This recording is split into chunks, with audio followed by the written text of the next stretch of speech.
Para el tema de hoy, pues empezamos con creación de páginas web con HTML. Y pues un pequeño, veamos qué es el HTML inicialmente.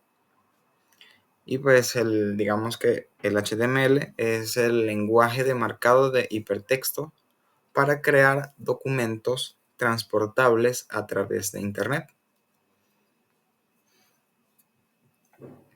Esto quiere decir, pues, las páginas web que vemos hoy en día están creadas o contienen HTML. Eso sí. Veamos un poco de historia de cómo empieza o cómo es el proceso de HTML. En este caso empezamos en el año 1989 con la persona Tim Berners-Lee, que es un científico británico que trabajaba en el CERN, que es un centro de desarrollo nuclear, y él intenta trasladar el hipertexto a los documentos científicos. En 1991, esta misma persona, Tim Berners-Lee, acude a un grupo de discusión en Internet para discutir sobre cómo interpretar el hipertexto de forma más conveniente. En ese año, crea un navegador propio llamado la World Wide Web. Digamos que este navegador lo hizo para pruebas. Al siguiente año, él la NSA se interesa por la llamada web de Berners-Lee y crean, como ven que él ha creado un navegador. Ellos crean otro navegador llamado Mosaic, que entre sus creadores está Eric Bina y Mark Andreessen, futuros millonarios gracias a la web. Ya, pasando más años, pues se fueron desarrollando y nos vamos a ubicar en 1998.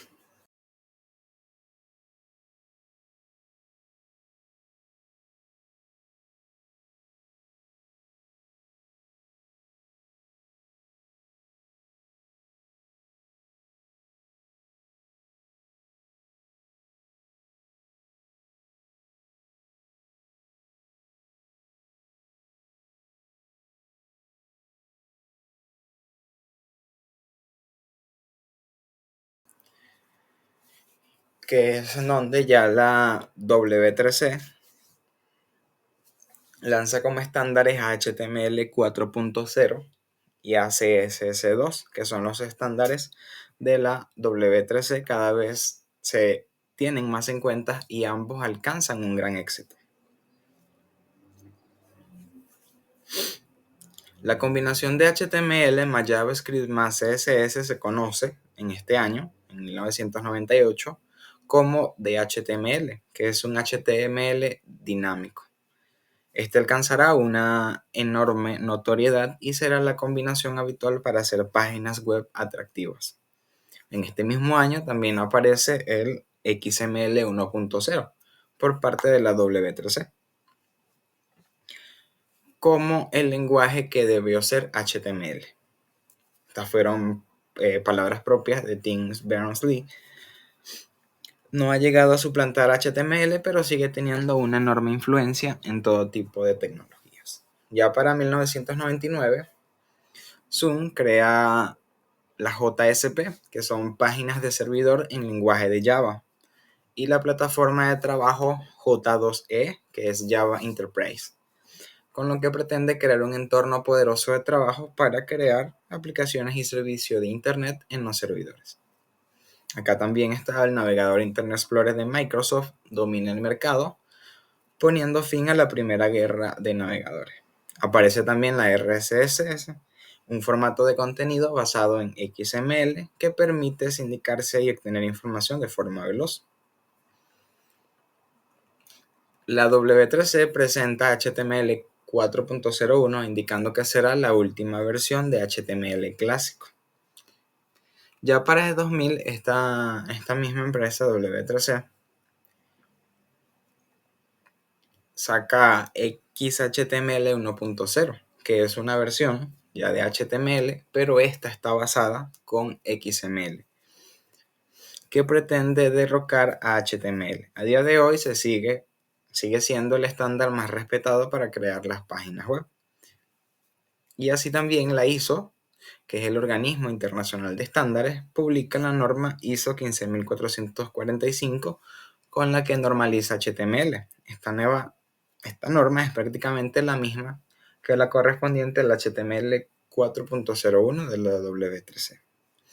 Ya luego para el 2001, digamos que el estándar XHTML saca una nueva versión y ya se ve a PHP como tecnología en el lado del servidor y Flash en el lado del cliente, y son las tecnologías dominantes para crear aplicaciones web. Ya para el 2002, la fundación de Mozilla recoge el testigo de Netscape y crea el navegador Firefox. En el 2002 es cuando vemos por fin a Firefox. Microsoft crea la plataforma de aplicaciones .NET con vocación con competir con J2E, para así competir entre lenguajes el .NET y el lenguaje Java. En el 2003, Apple lanza al mercado el navegador Safari. En el 2003 también se crea WordPress, que es el primer gestor de contenidos web, un CMS, que permite crear páginas web, especialmente blogs, e-commerce, que son fácilmente de crear y de gestionar. Y adicionalmente gestiona a través de diferentes usuarios que podrán editar contenidos de la web fácilmente. Para el 2005 ya se ha creado Ajax, que es la tecnología que combina JavaScript, HTML, CSS y XML. Y esta se populariza pasando a ser una de las tecnologías fundamentales para crear páginas web dinámicas. En este año, en el 2005, se crean patrones MVC, que es el patrón modelo vista controlador, que facilitan a los programadores la creación de servicios web. Así, igualmente se lanza Joomla, que se convertirá en el CMS más popular, aunque actualmente parece que WordPress le está superando. Y todavía sigue WordPress superando a Joomla. En el 2007, Apple comercializa el primer iPhone, y ahí es en donde comienza el éxito de los smartphones, que poco a poco pasan a ser uno de los dispositivos que más páginas web visitan. Google presenta el sistema Android, que en poco tiempo estará presente en la mayoría de los smartphones, pues hoy en día tanto hay tanta distribución como iPhone y Android. Ya para el 2011 se acepta HTML5 y Flash empieza a dejar de utilizarse. Aunque sigue siendo muy influyente para ese año, pero ya actualmente ya Flash, la tecnología Flash se usa muy poco. En el 2011 aparecen numerosos borradores de CSS3, que es otro tipo de estilo con los que se puede, digamos, estilizar a una página web. Y también la W3C acepta HTML5 y acuerda con la WG, el futuro estándar. Y en el 2013 se espera que aparezca la recomendación oficial de HTML. Y pues ya hoy en día se utiliza HTML5. Que HTML5 tiene, digamos, todos los atributos, las características de HTML4, pero HTML5 incorporó nuevas actualizaciones, nuevas características, nuevos atributos y colocó atributos de HTML4 como obsoletos, que ya no son tan necesarios, o al utilizarlos puede dañar, digamos que la estructura o la sintaxis de la web en HTML. Ahora veamos algunas herramientas que se pueden utilizar para crear HTML. Y dice, para escribir HTML bastaría con un editor de texto plano como el bloc de notas de Windows o Gedit de Linux. Pero los resultados se deben mostrar mediante un navegador, o aún mejor probar en varios navegadores para comprobar problemas. ya que hay elementos HTML que no son compatibles con todos los navegadores. Sin embargo, lo ideal es trabajar mediante editores de código capaces de entender el lenguaje y colorear de diferentes maneras las etiquetas HTML para distinguirlas del texto normal y así trabajar mejor. Algunos populares son Notepad++ o Sublime Text. En mi caso, yo recomiendo usar Visual Studio Code. Veamos ahora, pasando de la normalización o el versionado de HTML, vamos a pasar directamente al protocolo HTTP. La transmisión de páginas web, que en definitiva, o ya sabemos que son documentos HTML, se realiza mediante el protocolo HTTP, que es parte de la pila de protocolos TCP/IP. Este se trata de un protocolo basado en una comunicación petición-respuesta. Cuando queremos ver la información de una página web, el usuario hace la petición a través del navegador web, espera una respuesta, el navegador web hace la petición al servidor, el servidor le emite una respuesta y es lo que ve el usuario final, o en este caso nosotros mismos. De modo que un cliente, también llamado User Agent o agente de usuario, realiza una petición del recurso, indicando su dirección, y un servidor responde a dicha petición, bien sea transmitiendo al cliente el recurso solicitado o bien indicando un mensaje de error. El mensaje de error lo recibimos cuando la página web ya no existe, hay problemas de conexión y no nos carga la página web, o la página web simplemente fue movida de un dominio a otro. Acá podemos ver un ejemplo, dice la dirección del recurso se indica utilizando la notación URL que funciona así. Lo que vamos a ver inicialmente es el protocolo. Como podemos ver, si entramos a cualquier página, veámoslo acá arriba de mi navegador, vemos que en este caso el protocolo es HTTPS. También puede existir HTTP, sin embargo, el HTTPS nos indica que es un dominio seguro. Ahora bien, luego viene dos puntos, barra, y nos indica el nombre del servidor. Para este caso, el nombre del servidor de acá es todo esto que tenemos acá, que sería drive.google.com.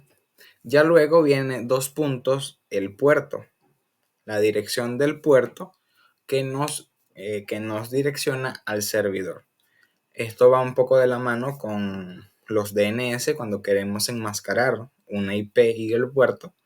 Eso se realiza a través de los DNS y es por ello que no necesitamos escribir directamente, digamos, el nombre del servidor y dos puntos el número del puerto. Pero en otros casos, cuando estamos creando una página web y la hemos comprado un hosting y hemos montado o hemos colocado nuestra página en ese hosting, si no hemos realizado el proceso de los DNS, muy probablemente vamos a tener que ingresar a la página a través de una dirección donde tengamos que ver el servidor, dos puntos, el número del puerto.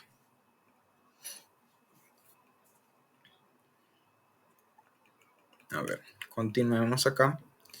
Ahora con la estructura de una página web. La estructura básica de una página web cambia según si hablamos de XHTML o de HTML. Como son tantas las posibilidades, en el presente documento hablaremos solo de las dos versiones más populares en el momento, que es describir estos apuntes. En este caso era XHTML y HTML5.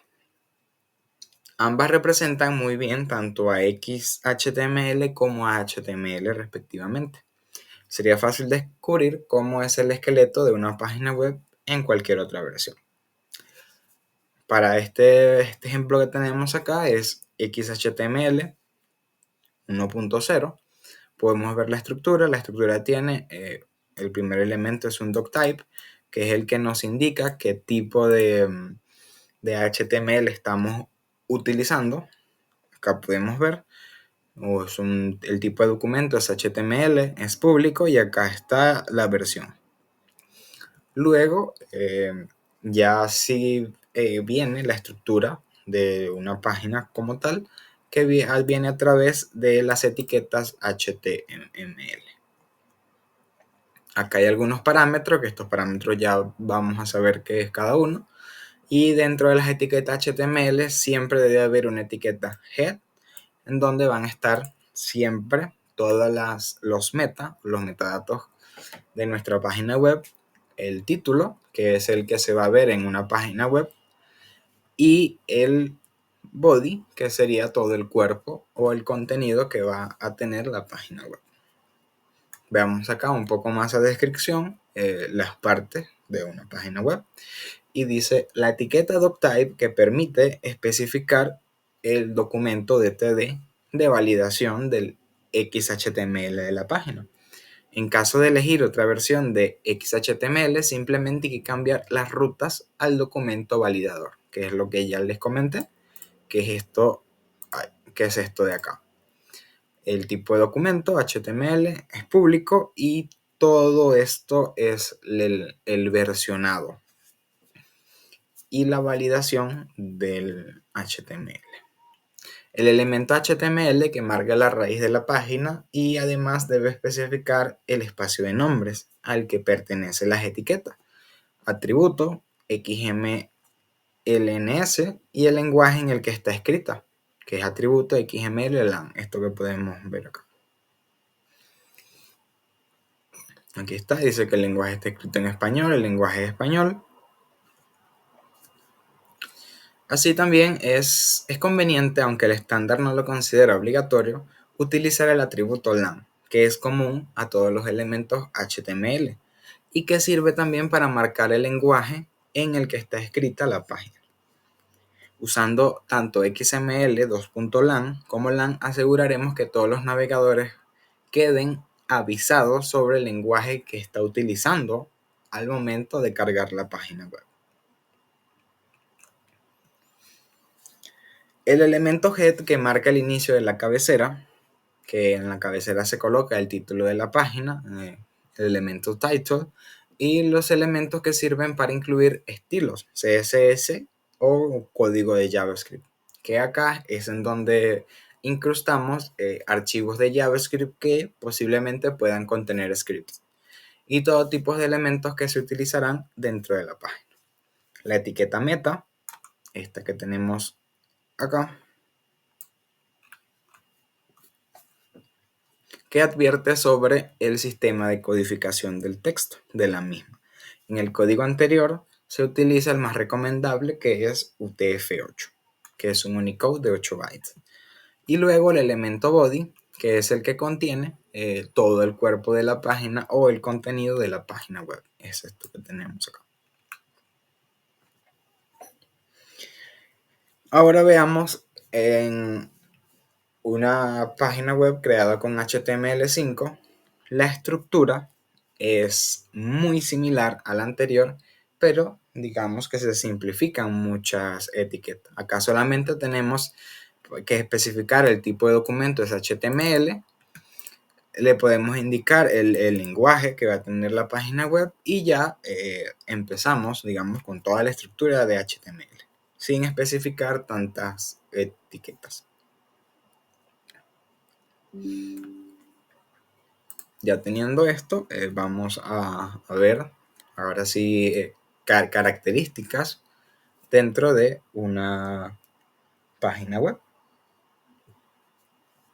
Y dice, el texto dentro de las páginas web no mantienen los espacios en blanco, solo se considera el primero y no se tiene en cuenta los siguientes. Solo la etiqueta pre permite preservarles, pero no es muy aconsejable su uso, ya que esa etiqueta no nos dice qué tipo de texto tenemos. Voy a abrir acá el editor de código. En mi caso utilizo Visual Studio Code. Voy a crear un nuevo archivo. Vamos a crear. Vamos a crear en la carpeta documentos una nueva carpeta. Vamos a colocarle HTML. No, acá. documentos, documentos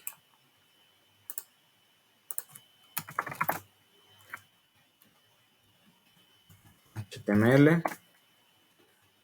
seleccionamos la carpeta, allí vamos a crear un documento, vamos a colocar página.html. Es imprescindible que al momento de crear una página web o escribir código de HTML es necesario colocar el nombre del archivo, punto, la extensión del archivo que en este caso vamos a utilizar o escribir HTML.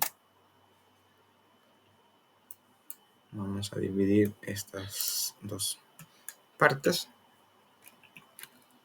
Nos vamos a copiar todo esto de acá para que veamos el resultado de la misma. Voy a guardar.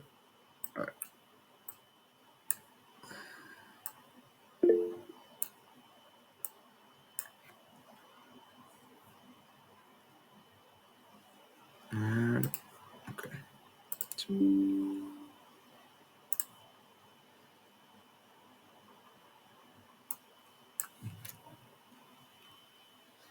Voy a seccionar esto para que veamos directamente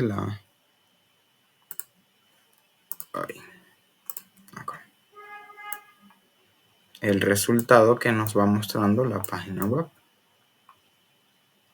A ver, así. Okay.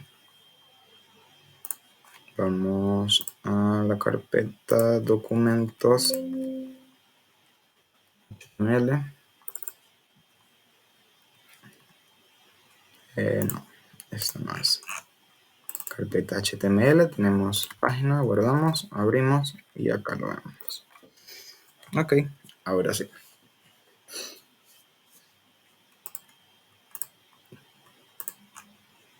A ver, sí, hubo aquí un pequeño fallo al momento de copiar el texto.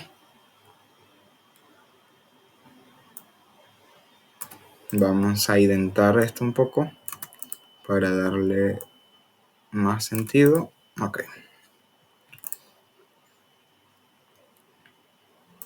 Hagamos el así. Si vemos el ejemplo de acá, dice pues este texto tiene muchos espacios. Lo que ya hemos comentado sobre los espacios en blanco, que solo va a cargar digamos, el primer espacio. En este caso vamos a mostrarlo, vamos a guardar, vamos a recargar nuestra página y podemos ver que acá en nuestro editor de código vemos que tiene muchos espacios. Y cuando cargamos nuestra página web no se ven. Esto es porque al momento de el navegador procesar la página web, él no toma en cuenta los espacios en blanco. Al menos no espacios que le demos, sino a través de una codificación que más adelante lo vamos a ver. Ya con esto podemos ver algunos atributos comunes que contienen digamos, las páginas en HTML. Dice, todos los elementos XHTML de escritura tienen una serie de atributos comunes que se pueden utilizar de la misma forma en cualquier elemento. Y estos son los siguientes. Cualquier elemento en la página HTML tenemos el atributo ID, que es el que nos identifica el elemento. Tenemos el atributo title, que nos permite poner un título al elemento. Tenemos el atributo lang, que nos indica el lenguaje en el que está escrito el contenido del elemento. Está el XML lang, que este mismo procede, ya lo estamos viendo, procede de XML y significa lo mismo que lang, pero es entendible por el software analizador de XML. También tenemos el atributo dir, que indica la dirección de lectura del texto contenido en el elemento. Y también podemos tener el atributo class o style, que este nos permite especificar el formato de tipo CSS al atributo. por ahora de clase style es quedarnos solo con la palabra y ya luego en la siguiente clase se verá un poco más sobre cómo usar una clase o un estilo.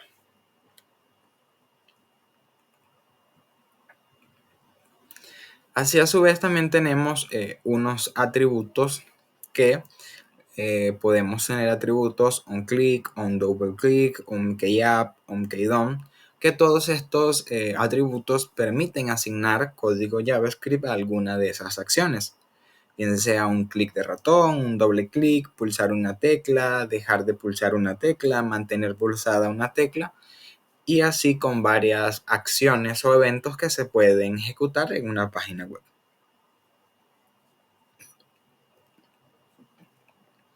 Veamos un poco sobre la codificación en HTML.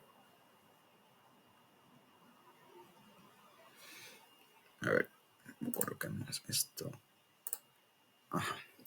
Como Unicode no está realmente adoptado por todos los sistemas, es un peligro que el texto del cuerpo del documento utilice símbolos como la ñ, por ejemplo, que están fuera del código ASCII original. Los navegadores compatibles con HTML4 deben de ser capaces de poder decodificar texto en formato ISO, además de en UTF-8 o UTF-16, por lo que en principio parece que no hay ningún problema para escribir el código que sea. De hecho, es cierto que hoy en día los principales navegadores respetan tanto a Unicode como el resto de codificaciones nacionales. El problema es que en un documento HTML puede haber sido codificado usando una tabla distinta a la nuestra en el servidor en el que alojemos la página. Por ejemplo, Windows en el bloc de notas por defecto cifra usando la tabla Wins 1252, que no es estándar. Y cuando publiquemos, por ejemplo, en Linux, nos encontraremos con que decodifica con otra tabla. Y pues esto obviamente nos va a traer un error porque no va a ser el mismo tipo de codificación. De este modo, pues, para especificar código fuera de la codificación ASCII, se coloca el símbolo #, que es este que tenemos acá, seguido del nombre del código y finalizando con el punto y coma para terminar como si fuese un fragmento de código. Por ejemplo, veamos este ejemplo, #n tilde punto y coma es la entidad que representa a la ñ. Si tomamos esto, vamos a escribir acá espacios ñ, vamos a guardar y a recargar y podemos ver que acá en nuestro navegador web vemos la ñ. A esto se llaman las codificaciones y así como podemos expresar esta codificación de la ñ, hay muchas otras más que ya las vamos a ver. Acá hay algunas codificaciones que se pueden utilizar, por lo menos para hacer una comilla doble. Podemos utilizar este nombre o podemos utilizar este número. Hacemos acá, vamos a recargar nuestra página web y podemos ver de qué se presentó las comillas. Así sucesivamente con una comilla simple o un apóstrofe, un asperson, un menor que, un mayor que y sucesivamente. Como podemos ver acá también hay muchos más caracteres que se pueden codificar o se pueden mostrar en el HTML a través de su codificación. Y acá está el número, el carácter que representa y se puede colocar tanto en número como por su nombre. Aquí hay una lista muy grande de caracteres que ya queda de parte del estudiante para verlo y revisarlo.